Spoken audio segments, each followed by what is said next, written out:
So yun na nga, welcome back to my channel. So ngayon ituturo ko sa inyo kung paano ang paggawa na ito step by step. Let's go! So yun na nga, step 1, pumunta tayo sa Google.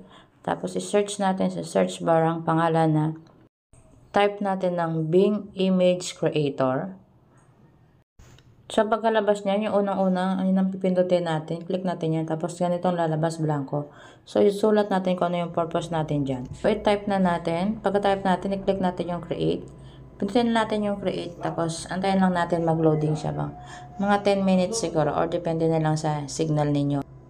So, ito na yung kinalabasan. Tapos, i-press natin yung isa dyan para ma-download natin kung gusto ninyo i-download siya, no?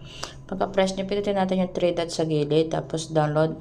Matik na mapupunta yon sa inyong gallery. So, yun lang. Thanks.